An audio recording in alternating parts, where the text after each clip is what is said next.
Tonight, we drift into a quieter world where a bold soldier discovers that his buffalo leather boots and a mysterious bottle are more than they seem, where a hazel branch stands guard against the creeping terrors of the wild, and where a simple peasant boy finds his way straight to the heavenly wedding feast. So close your eyes and let the stories carry you far away into the quiet of the night. The willow-wren, in days long past, when the world still spoke, and every sound carried meaning, the hammer of the smith was never silent. Each blow rang like a voice upon the anvil, crying with all its strength, "Strike away, strike away." The carpenter's plane, when it rasped along the wood, seemed to chant, "Here goes, here goes." The mill wheel clacked and groaned, but even its weary sound was a prayer murmuring, "Help, Lord God, help, Lord God." Yet when the miller was a rogue and left his mill to its own devices, the wheel took to speaking in a sharper tongue. Slowly and solemnly, it would ask, "Who is there? Who is there?" Then, quicker, in a low voice, "The miller, the miller," and at last, in haste and mischief, it would rattle. "He steals bravely, he steals bravely, 3 pecks in a bushel." At that time, not only the tools of men had voices, but also the creatures of the air. The birds, great and small, spoke a language that every living soul could understand. Now we hear them only as chirps and screeches, whistles and caws, or at best as music without words. In those elder days, however, their speech was clear as human tongue.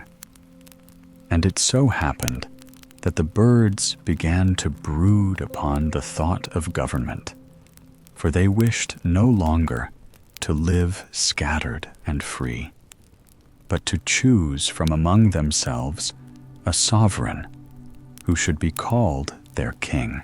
All consented to this save one, the green plover. He had long cherished his liberty and feared to see it lost. Fluttering anxiously, he cried, "Where shall I go? Where shall I go? I will live free, and I will die free." With beating wings, he vanished into a lonely marsh where reeds whispered and no companions dwelt, and there he hid himself forever from his brethren. The others, meanwhile, gathered to council. And on a bright morning in May, when the dew still clung to every blade of grass, and the sun shone kindly upon wood and field, all the tribes of birds assembled together. From far and near, they came, the proud eagles, the watchful owls, the solemn crows, the larks that love the morning, and the sparrows that chatter by the doors of men. Chaffinches sang their bright notes, while even the cuckoo left his solitary wandering, heralded by the hoopoe, his clerk, who is always heard a few days before. And mingled among them was a very small bird, nameless and overlooked so tiny that few marked his presence. Now it chanced that the hen had heard nothing of this gathering. When she beheld such a multitude in one place, she lifted her head in alarm and cried, What is going to be done?" Her cock, who strutted beside her, soothed her fears. "Only the great and the wealthy decide such matters," he said with dignity, and told her what was planned. After much talk, it was agreed that he who could fly the highest into the heavens should be chosen king. From the bushes a tree frog croaked his warning, "No, no, no, no," for he foresaw sorrow and strife in the choosing. But the crow answered with a loud caw, caw, as though to say all would be well and peace would follow. So the contest began. A signal was given, and in that instant the whole host rose into the air. The earth was darkened with the dust of their wings, and the sky seemed filled with a black cloud, fluttering and whirring and rushing upward. Small birds soon grew. Weary fell back and dropped to the fields below. Larger birds held out longer, yet none could match the eagle. Higher and higher he mounted until it seemed he might pluck the very eyes of the sun. Seeing that no rival could reach his height, he thought to himself, "Why should I fly still higher? Am I not already king?" And slowly in triumph he turned to descend. From beneath the birds cried out, "Thou art our king, for none has flown so high as thou." But then, from the eagle's very breast feathers, there rose a shrill and piercing voice. It was the little bird without a name who had hidden himself there unseen.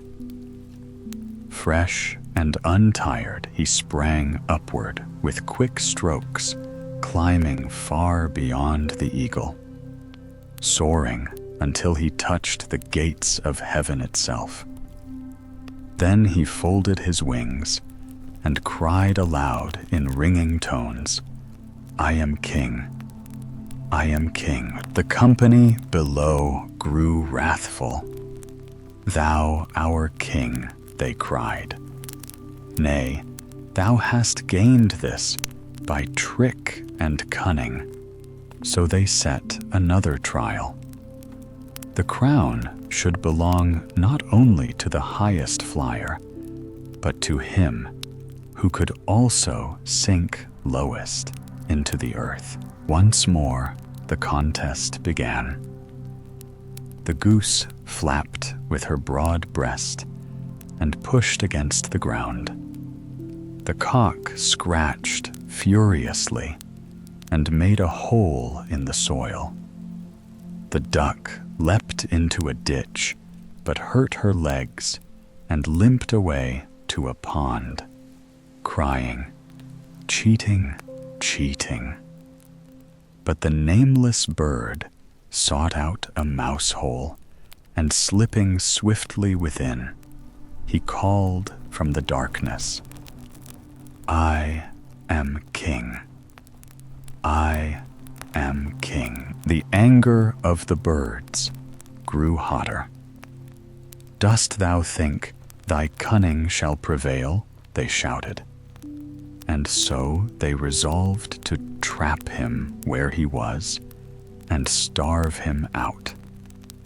The owl, grave and silent, was set as sentinel before the hole, with strict command not to let the trickster escape if she valued her life. Evening fell. The birds, weary from their flights, went to rest with their mates and their young. Only the owl remained at her post, her great round eyes gazing steadfastly into the mouse hole. Long she watched, but drowsiness crept over her. "I will shut one eye," she thought, "and with the other I shall still keep guard." So she closed one eye and peered with the other. The little bird thrust out his head, saw her watching, and slipped back. Then the owl opened her shut eye and closed the other, intending to alternate, thus all through the night. But in the end, she forgot to open one when she closed the other, and so fell fast asleep with both eyes shut. The little bird, sharp and watchful, perceived this, and stealing softly, he crept out of the hole and flew away into the night. From that time forward, the owl has never dared show herself by daylight, for if she does, the other birds chase her and pluck out her feathers. She lives by night alone, and out of spite, she hunts the mice because they made such convenient holes for her prisoner. And the little bird, he too keeps out of sight, fearing the vengeance of the great assembly. He hides in the hedges, and when he is sure of safety, he sometimes pipes in a small, proud voice, "I am king, I am king." So the others mock him and call him Zaunkönig, the Hedge King. But of all the birds, none was more glad than the lark, who felt no need of rulers or crowns. Each morning, as the first light touched the earth, she rose, singing into the sky, and her song was this: "Ah, how beautiful it is! Beautiful it is, beautiful, beautiful, beautiful it is." And so the birds learned that trickery may seize a crown for a moment, but the joy of freedom sings louder and truer than any king's voice. The owl, 200 or 300 years ago, when men and women still lived in simpler ways, and when craftiness and clever tricks were not so common as they are today, there occurred a most curious happening in a small town ringed about with fields, orchards, and dark woods. It was a town where every villager knew his neighbor's footsteps, and where the tolling of the bell at dawn and dusk was the surest guide of time. One night, while the moon stood high above the gables, and the watchman still called the hours, a strange visitor came from the shadowy forest. It was a horned owl, a great, solemn bird, wide of wing, heavy of feather, with eyes like glowing embers. by mischance or by restless wandering. The owl had flown into the barn of a certain townsman, and once there, as daylight crept into the sky, she dared not fly back out. For in daylight, all the smaller birds who fear and hate the owl would have raised such a clamoring mob against her that she might never have escaped alive. So she settled herself on a dark beam in the loft and waited silent and still, her round eyes rolling in her head. In the morning, the master's servant went into the barn to fetch straw for the cattle. But as soon as his gaze fell on the motionless figure in the corner, his heart nearly leapt from his chest. He thought he beheld not a bird, but some dreadful monster from out of fairy tales, a beast with vast staring eyes, large enough to swallow a man at a gulp. With cries of terror, he threw down his fork, ran from the place, and stammered to his master that an unspeakable creature crouched in the barn, rolling its eyes and waiting to devour whomever came near. The master laughed at first, for he knew his servant to be a timid fellow, bold enough to chase sparrows in the field, but fearful even of a hen lying dead in the dust.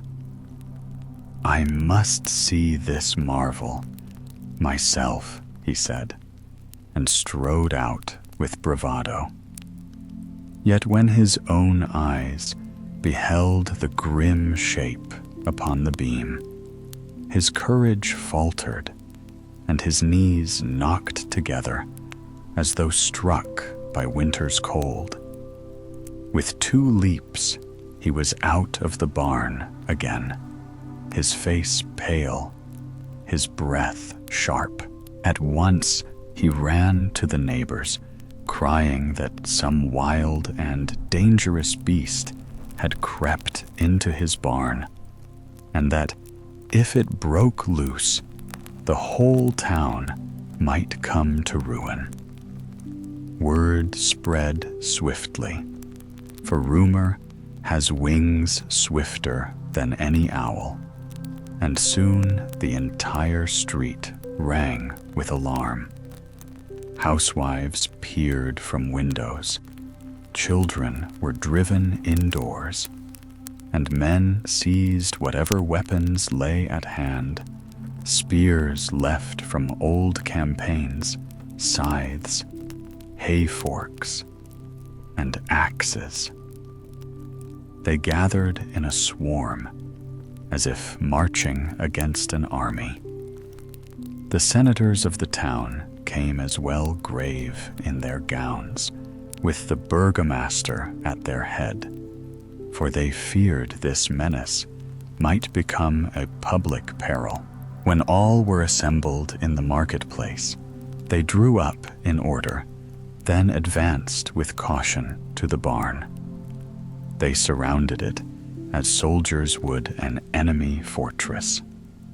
Silence fell, broken only by the stamping of feet and the low murmur of prayers. At length, one courageous fellow stepped forward with his spear lowered. With measured breath, he entered the dark barn. But scarcely had he glimpsed the dreadful figure than he burst out again, white as chalk, shrieking, and unable to form a word. Another tried, then a third, but each returned no braver than the last. Murmurs ran through the crowd, mounting like floodwater. Then came forth a great strong man famed in the town, for his boldness and the blows he had struck in war. He scoffed at the others, calling them no better than frightened maidens. You will not banish a monster with staring and sighs, said he. Give me arms, and I will rid the town of this fiend. They brought him a stout sword and a strong spear, and he girded himself with armor as the people praised his valor, though many whispered that he would not leave the barn alive. The barn doors were thrown wide. All eyes turned upward, and there sat the owl, her feathers bristling her eyes, burning in the half-dark, perched on the great crossbeam. A ladder was brought, and the champion began to climb step by step. The people cried to him to be brave and commended him to St. George, who slew the dragon. The air quivered with expectation, but the owl, frightened by the multitude and the gleam of steel, grew restless. She rolled her eyes, shook her wings, snapped her beak, and gave forth a harsh cry. "To hit, to who?" The sound echoed so dreadfully that the hearts of all who heard it froze in their breasts. "Strike, strike," the people shouted to their hero. "Strike, say you," cried he, trembling where he stood on the ladder. "Any man who stood where I now stand would not call so loudly for the blow." He raised one foot to the next rung, but his courage melted like wax before the fire. Pale and gasping, he climbed down again, and couldn't be persuaded to mount once more. Now terror seized the crowd. "The monster," they whispered, "has poisoned the bravest among us with a single cry. Its very breath strikes men down. Shall we all risk death?"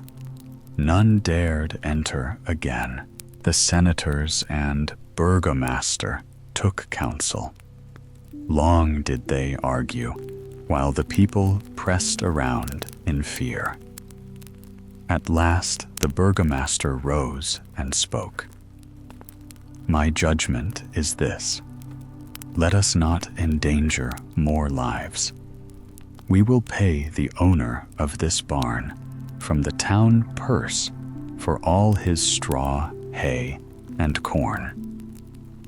Then we shall set fire to the building and consume the beast with it.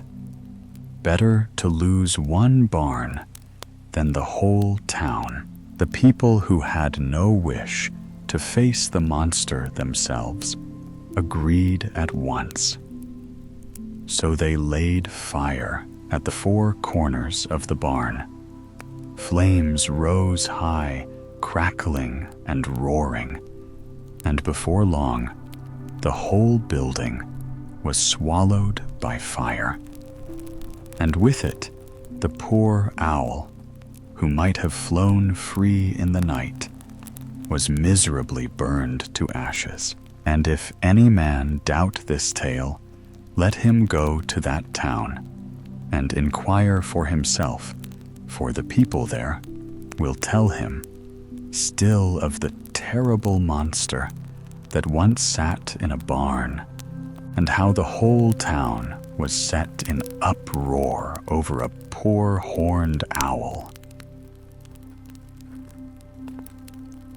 The boots of buffalo leather. There was once a soldier who feared nothing in heaven or on earth. He had marched through thunder and fire, seen comrades, fall, and captains flee, and yet no tremor ever passed his heart. When his time of service was done, he was given leave to go where he would, with no pension, no trade, and no home to call his own. So he wandered the highways and the hollow lanes of the world, living from the charity of kind souls and the stubborn will of his own stomach. All that he possessed were two things: an old waterproof cloak stained by rain and smoke, and a pair of high riding boots of buffalo leather, cracked and scarred, but still faithful to his steps. One morning, with the dawn spreading pale gold across the fields, he set out without knowing whither his feet would lead him. He walked until the road dwindled into green silence, and the trees grew thick and tall about him. After a time, he came upon a man sitting upon the stump of a felled oak, a fine man neatly dressed with a green shooting coat and bright buttons that winked in the shade. The soldier, who was a cheerful companion to any he met, gave him his hand and said, "Good day, comrade. May I rest beside you?" The huntsman nodded, and the soldier stretched himself upon the grass. "I see thou hast a handsome pair of boots," said the soldier, glancing at them admiringly. "They shine like a looking-glass. But if thou hadst tramped as far and as hungry as I, they would have lost their polish long ago. Mine, though, rough and torn, have gone through mud and mire without giving way. There's good heart in buffalo leather." The huntsman smiled faintly, and the two talked as men do when the road is long. But after a while, the soldier grew restless. "I can stay no longer," said he, "for hunger drives me onward. But tell me, brother, Bright Boots, whither does this road lead?" "That I cannot tell," replied the huntsman. "I too have lost my way." "Then we are shipmates in the same storm," said the soldier. "Let us keep company. Two lost men are less lonely than one." And so they went on together, their shadows growing long among the trees, until night crept over the forest. A faint light flickered through the branches, and the soldier pointed. There, a fire or a window, where light is there is food. They came upon a low stone house, moss-covered and ancient. The soldier knocked. An old woman opened the door, peering at them with eyes that had seen too many strange faces. "Good mother," said the soldier, "we beg a bite of supper and a corner to lie in, for my stomach is as empty as an old drum." "Go your way," said the crone in a whisper. "This house belongs to robbers. When they come home and find you here, you'll hang on the rafters before midnight." "It cannot be worse than starving in the cold," said the soldier stoutly. "If I must die, let it be on a full belly." and he stepped over the threshold. The huntsman would have drawn back, but the soldier seized his sleeve. "Come, brother, bright boots. A man's death will find him whether he hides or no." The old woman's heart softened. "Creep behind the stove," she said. "When they have eaten and are drunk, I'll slip you the scraps that are left." Scarcely had they crouched in the shadows when the door burst open and 12 robbers stamped in, laughing and cursing, each with a weapon at his belt. The old woman laid great platters of roast meat upon the table, and the air was rich with its smell. The soldier's hunger gnawed him like a wolf. "I can bear this no longer," he whispered. "I'll join them and eat." "Hold, fool," hissed the huntsman. "Thou wilt bring death upon us both." But the soldier only coughed loud and hard. The robbers leapt up as one. "Who's there?" cried the captain. In a moment, they dragged the 2 strangers from behind the stove. "Spies, hang them high." "Peace, friends," said the soldier boldly. "Then do what you will." The robbers stared, half in wrath and half in wonder. "Thou hast a stout heart," said the captain. Very well, eat, and after that thy reckoning." So the soldier sat at their table as calmly as if it were his own mess hall. He carved the meat, drank the ale, and called cheerfully to the huntsman. "Come, brother.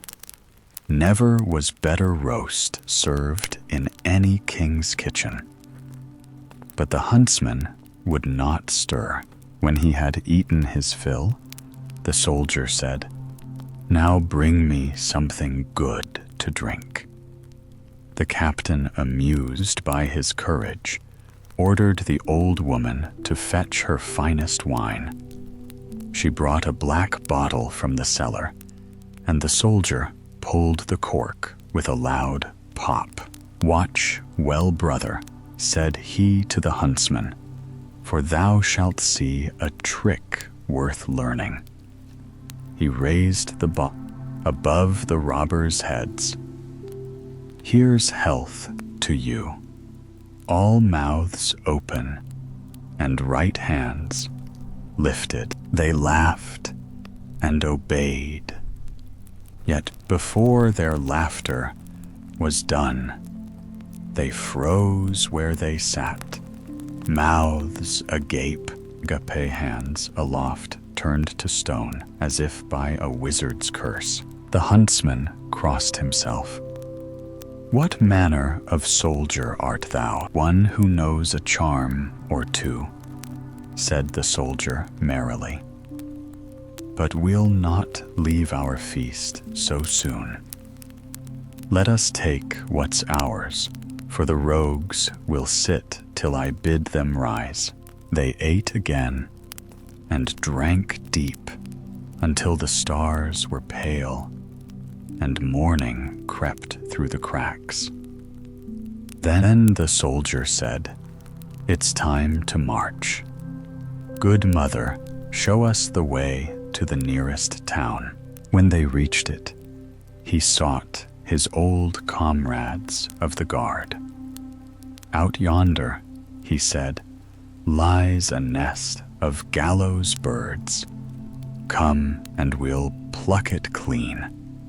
The huntsman followed, silent but curious. They surrounded the robber's house, and the soldier, holding the same bottle, took a long draught and cried, "Wake, ye villains!"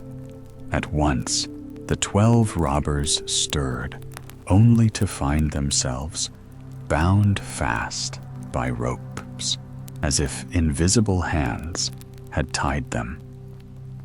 The soldiers threw them into a wagon and drove them to the town prison. "Now," said the soldier, clapping the huntsman on the shoulder, "our work is done. We'll follow the cart like good idlers." But as they neared the city gates, a strange noise filled the air. Cheers, bells, and trumpets. The people thronged the streets, waving green boughs and crying, "Long live the king." "What can this mean?" asked the soldier. "Where is the king?" "Here," said the huntsman, quietly unbuttoning his green coat. Beneath it gleamed the purple and gold of a royal robe. "I am he. I was lost in the forest, and thou hast saved my life." The soldier dropped to his knees. "Your Majesty, had I but known." But the king lifted him up and took his hand. "Thou art a brave man, and I owe thee my crown. Thou shalt never hunger again. Come to my court when thou wilt, and there shall always be meat on thy plate and wine in thy cup. Only remember, when thou wouldst drink a health, ask the king's leave first." And so, the soldier, who feared nothing, lived the rest of his days in comfort. And though he never lost his bold tongue, nor his liking for roast meat, he never again found a bottle so full of magic as that which silenced 12 robbers in the night.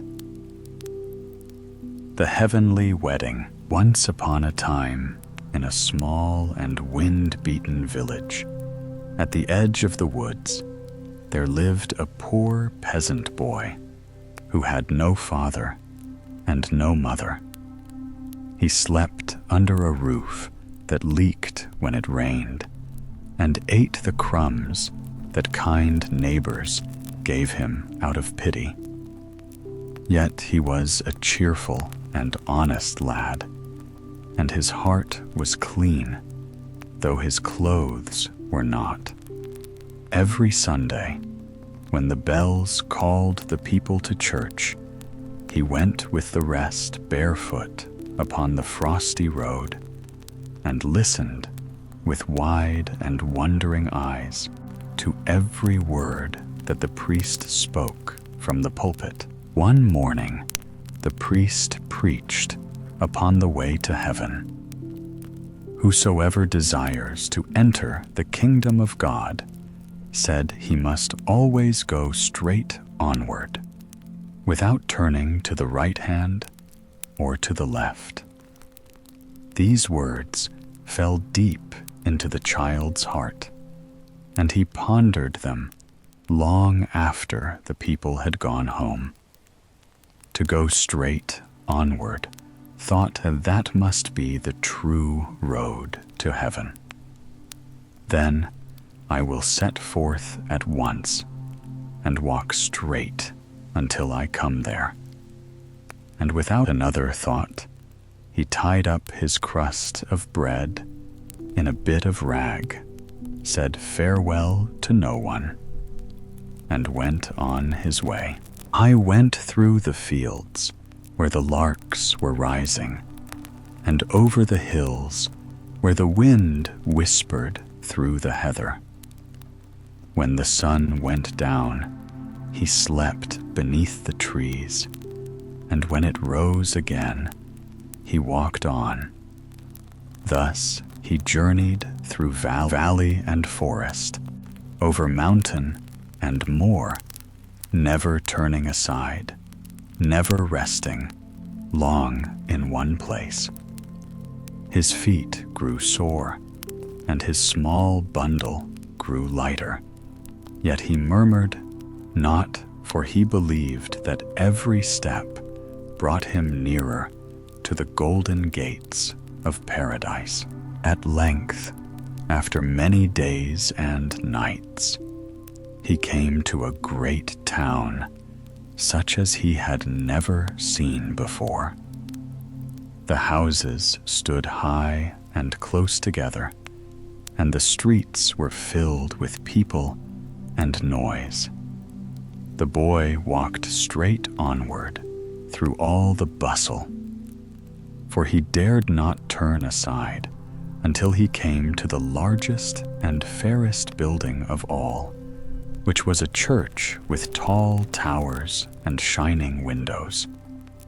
The doors were open, and from within came the sound of singing, as if angels themselves were at their praise. The child's heart leaped for joy. This said, he softly must surely be heaven at last. And he entered. The church was filled with light and the scent of incense. The boy stood still in awe, gazing at the golden altar, at the candles that burned like stars, and at the priest who stood before them in shining robes.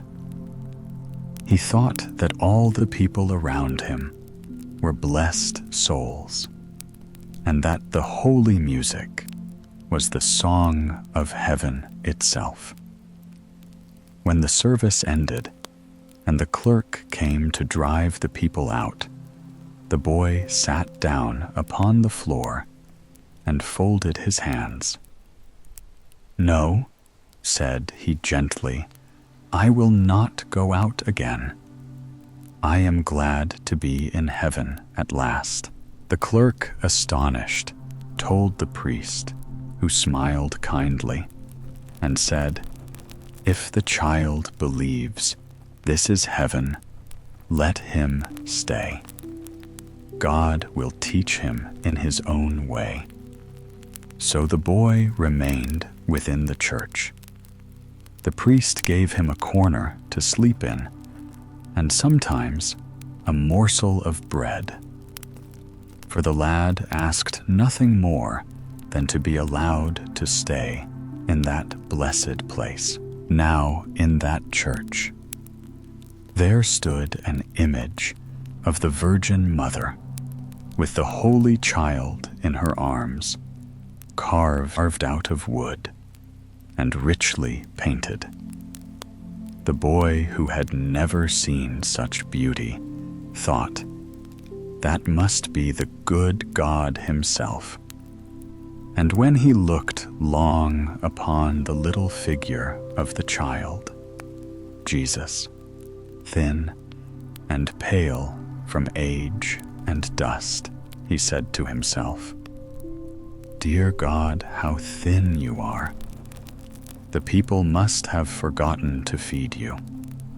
But I will not let you hunger. Every day I will give you half my dinner." From that day forth, he did so faithfully.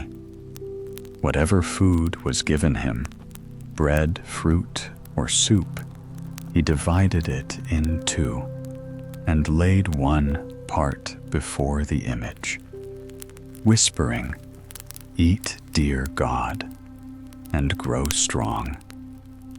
And the image, through the mystery of the Lord, did indeed partake of it. The food would vanish by morning, and soon the wooden cheeks grew fair, and round the hands seemed fuller, and even the priest marveled, saying, "It is strange, the image grows more lifelike every week." One day he watched and discovered the reason.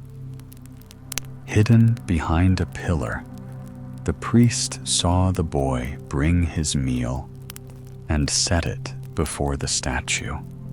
saw him smile up with such pure love that tears came into the priest's eyes.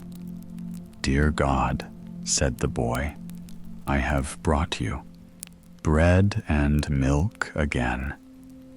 Do eat it, for I have little, but I share it gladly."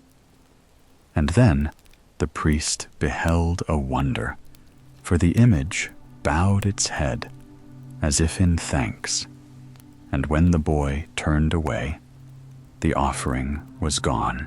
Time passed, and the child fell sick.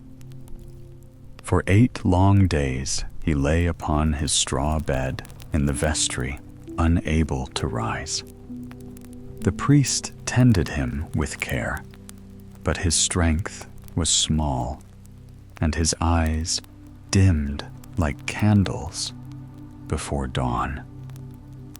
Yet when at last he could stand again, the first thing he did was take his food, though small, to the image. "Dear God," he said softly, "do not be angry that I have brought nothing for so long. I was ill and could not get up." Then the image, with voice, gentle and sweet, as morning bells, answered, "I have seen thy good will, and it is enough for me. Next Sunday, thou shalt go with me to the wedding." The boy's heart overflowed with joy, and he ran to tell the priest, who trembled when he heard it. "Ask the Holy Mother," said he, "whether I too may come to that wedding." But when the child asked, the image said, "No, thou alone." The priest, fearing what the words might mean, prepared the boy for the holy sacrament. When Sunday came, he dressed the child in clean linen and led him before the altar. The boy's face shone as though lit from within, and his eyes were bright as stars. When the priest placed the host upon his tongue, the child smiled, once sighed softly, and fell still. His little body rested in peace, but his soul went straight onward, just as he had always walked into the true heaven, to the eternal wedding feast of the Lamb.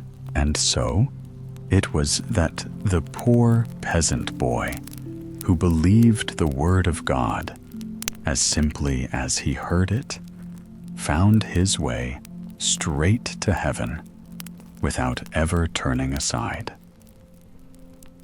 The 12 apostles, long, long ago, in the days when kings still rode to battle in shining armor, and angels were said to walk unseen among men, there lived a poor woman in a lonely valley at the edge of a dark forest.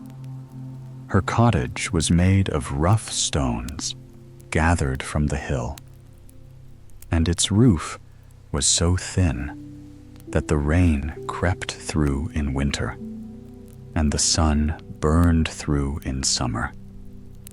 Yet in that humble home she had brought into the world 12 sons, 12 sturdy boys with bright eyes and hungry mouths. And though her heart was as rich in love as any queen's, her purse was empty, and her bread grew smaller each day. When the last crumb was gone, and her tears had wet the cradle boards, she knelt upon the cold earthen floor and prayed, "O Lord of heaven, who feeds the birds in their nests and clothes the lilies of the field, Let not my children perish. Let them live to see the promised Redeemer, who shall walk upon this earth. Let them be among his servants when he comes. But the days only grew harder. The neighbors had nothing to spare. The well ran dry, and the wild beasts came nearer each night. So the poor mother, in her grief, sent forth her sons, one after another, into the world to seek bread. Go, my child, she said to each, and may the good God guide thy steps. If thou findest mercy among men, remember thy brothers and thy mother, who prays for thee without rest. The eldest was named Peter, and he went out first. He walked from dawn until the stars rose, yet found neither food nor shelter. At last, he came into a vast forest where the trees grew so close that not even a single beam of moonlight could find its way between them. All around him, the wind sighed and the wolves howled. Peter wandered until his strength failed him, for his stomach was empty and his feet were torn by stones. When his eyes grew dim and the chill of death crept into his limbs, he sank down beneath a fir tree and whispered, "Lord, let me but see thy face before I die." Then all at once a soft radiance broke through the shadows, and there stood before him a small boy, no taller than a shepherd's staff. His face shone as if the morning star had taken flesh, and his garments were white as snow newly fallen. The child clapped his hands gently, and the sound rang clear, like silver bells, so that Peter lifted his head and beheld him in wonder. "Why dost thou sit here in sorrow, poor pilgrim?" asked the shining boy, his voice like a song, half spoken, half sung. "Alas," answered Peter, "I have gone into the world to seek bread for my brothers and my mother, that I may yet live to see the blessed Savior who is promised. That is all I wish before I die." "Come with me," said the radiant child, smiling. "Thy wish shall be fulfilled." I took Peter by the hand, his small fingers warm and strong, and led him through the forest. The way twisted among cliffs and hidden roots until they came to a cleft in the rock. There the angel, for such he was, struck the stone with his palm, and a door opened silently, as if the mountain itself had bowed. Within was a cavern filled with a light softer than gold and brighter than crystal. Jewels glimmered from the walls like stars, and in the center of the hall stood 12 cradles, each made of shining metal, some of silver, some of purest gold, some of crystal clear as frozen water. "Lie down in the first cradle and sleep," said the angel. "I will sing thee a song, and thou shalt rest." So Peter obeyed, and when his head touched the pillow, the child began to sing. The tune was strange and gentle, like the murmuring of distant seas. And before the second verse was done, Peter's eyes closed, and his heart grew quiet as the snow in the forest. But the story does not end there, for soon afterward, another brother, John, wandered the same road, hungry and lost. His guardian angel guided him by the same path of light, and he too was brought to the cavern and laid in the second cradle beside Peter. Then came the third and the fourth, and so, one by one, through hunger, faith, and the mercy of heaven, all 12 sons found their way to the golden hall. The angel sang over each in turn, rocking them with hands that never tired, until the 12 brothers lay side by side, asleep in a circle of light. And there they slept, not for a night, nor for a season, but for 300 years. The forest grew over the entrance. Moss covered the rocks. Kingdoms rose and fell, and the names of men were forgotten. Yet still they lay at rest, untouched by time, their faces calm, as though dreaming of the dawn to come. Then on the night when the Savior of the world was born in Bethlehem, a great light filled the cavern. The rocks trembled as if rejoicing. The gold gleamed like morning sun, and one by one the 12 sleepers awoke. Their eyes opened together, and they heard the sound of distant angels singing glory to God in the highest, and on earth peace.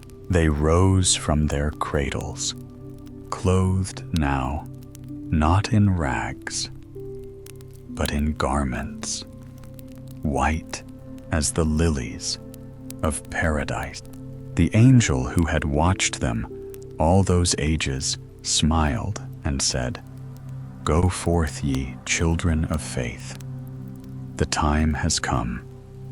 He whom ye desired to see walks now among men."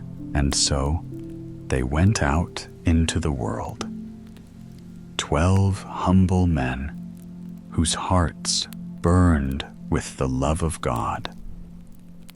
They followed the Redeemer in his wanderings. They saw his miracles. They heard his words, and they carried his light to the ends of the earth. For those 12 poor brothers, once hungry and forgotten, became known to all generations as the 12 apostles. The sleepers awakened, the sons of faith fulfilled. The Nightingale and the Blindworm. Once upon a time, in the farthest corner of an old forest, there stood a crooked little house built from moss and roots, half hidden beneath the shadows of a great linden tree. In that house lived 2 most curious creatures, a nightingale and a blindworm, and each of them had but one eye. Yet they were content, for they were gentle of heart, and shared all things between them. When the rain fell, they huddled together under the same leaf. When the sun shone, they sang and whispered stories of the forest.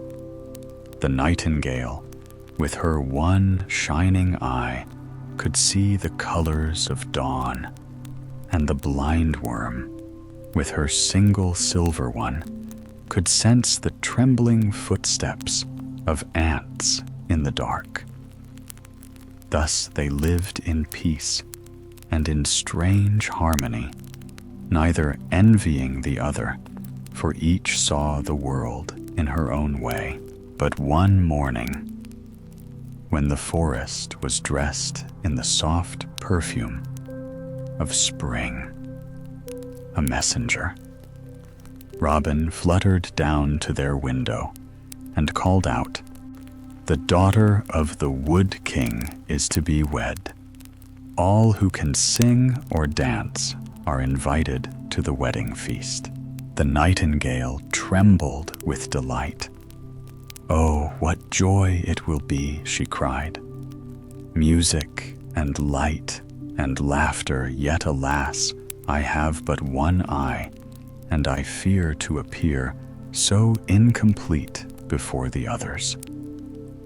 "Dear friend," she said sweetly to the Blindworm, "would you lend me yours for one day only? I shall bring it back to you when the sun next rises. You know I would not ask if it were not for the sake of joy." The Blindworm hesitated, for without her eye she would be utterly blind. Still, her heart was kind, and she said, "Go then, my friend. May you see the feast in all its splendor. Bring it back to me when the stars fade." And she gently plucked the small, gleaming eye from her head and placed it in the nightingale's feathers. That evening, the nightingale flew away, shining like a star with two bright eyes. She sang through the twilight, and her song was so sweet that even the moon paused to listen. At the wedding, she was praised above all others, and the Wood King himself declared her the loveliest creature of the forest. When the dawn returned, and the linden tree shivered in the early wind, the Blindworm waited by the door. She waited all day and all through the next night, but the nightingale did not come. At last, on the third morning, the nightingale appeared, her feathers glistening with dew. "Welcome home," said the Blindworm, her voice trembling with hope. "You have seen the joy of the world. Now give me back my eye, for the darkness has been long." But the nightingale turned her gaze upon the forest and upon her own reflection in a pool.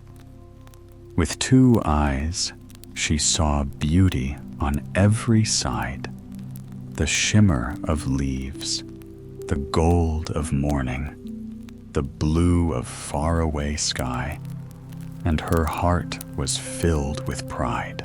"Dear friend," she said lightly, "I fear I have grown used to seeing on both sides. I would stumble without it. One who sings to kings should not be half blind. Surely you who live in the cool dark need no eyes for such things." Then the Blindworm's heart broke within her, and she said, "You have taken what was mine and dressed it in sweet words. But hear me, false singer. As long as I crawl upon this earth, I shall take vengeance upon your children and your children's children. Wherever your nest is built, there I shall creep, and your eggs shall be my food." The nightingale laughed and sang, "Build where you may blind one. I'll hide in the linden, high, high, high above the ground. Seek, if you will, crawl if you must, but you shall never find me." And so she flew to the topmost boughs and built her nest among the blossoms. From that day onward, all nightingales have had 2 eyes, and all blindworms have had none. Yet their feud was never ended. For wherever a nightingale builds her nest and fills the air with her music, a blindworm hides below in the shadowed roots. She crawls upward, ever upward, drawn by ancient anger, seeking the eggs she can no longer see, remembering a promise whispered in darkness for every song above a silence below. And if you walk beneath a blooming linden tree on a still summer night and hear a nightingale sing, listen closely to the leaves beneath your feet. You may hear the faint hiss of the blindworm, forever keeping her vow. The soul, long ago, when the waters of river and lake still shimmered with untouched clarity, the fishes were not at peace with one another. Great disorder reigned in their kingdom beneath the waves, for each creature swam as it pleased, and none thought of yielding place to its neighbor. One glided to the right, another to the left. A third broke rudely between those who wished to keep together, and a fourth thrust itself forward into every narrow passage. The strong scorned the weak, striking them aside with cruel tales, or if hunger came upon them, swallowing them in silence and without a thought. So it happened that murmurs spread through the waters. The little fishes whispered, the middling ones grumbled, and even the great and ancient carp raised his solemn head from the mud to complain. It cannot go on so, said they, one to another. We live without order, without law, without justice. We are a people, yet no people. How delightful it would be if among us there were a king, one who could set the haughty in their place, shield the weak, and see that all swam in peace. When these words had been spoken, often the fishes grew bold and resolved to act. A great gathering was called at the shore, where reeds stood thick and dragonflies danced in the evening air. From far and wide they came, the sleek herring from the cold sea, the gudgeon from the brook, the perch with his red fins, the carp with his golden scales, the sharp-toothed pike who was feared by all, and even the flat and silent sole who usually lay hidden on the sandy bed. There they assembled in rows, as soldiers might do before a battle. The waves hushed, as if listening, and the sun shone down like a watchful eye. Then the pike, whose strength none doubted, lifted his mighty tail and struck the water with a clap like a whip. Let the race begin, cried all the fishes, and with that they darted forward like arrows, loosed from many bows they sped. The pike shot first, his jaws open, his body gleamed. After him, the herring flashed. The perch beat his fins furiously. The carp heaved his heavy bulk, and the gudgeon scurried with all the swiftness his small frame allowed. Even the sole roused himself, though sluggish and slow by nature, and dreamed of surprising them all by cunning. For a time they kept together, and the water churned as though a storm had risen. But little by little, fell behind another, veered aside a third lost breath. The carp, weary of his own weight, sank lower and lower. The perch grew tired of his endless fluttering. Only the herring pressed on light and tireless, his silver sides flashing in the sun. Then a cry rang out across the water. The herring is first. The herring has outstripped them all. Now the soul who lay far behind heard these words and burned with envy. He turned his flat face upward and cried, "Who is first? Who dares to be first before me?" The herring. The herring shouted all the fishes. What the naked herring screamed the soul, for spiteful was his heart. Shall such a bare, unarmored creature wear the crown of the waters? His cry was so bitter and so full of malice that the very waves echoed it. And from that day forth, the mouth of the soul was drawn awry, twisted to one side, as if forever sneering at his neighbor. It was given to him as a punishment, so that all who look upon him may know what comes of envy and ill will. For though the fishes had sought a king to rule with justice, discord sprang up once more among them, and to this very hour, the kingdom of the waters has never been free of quarrel.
you.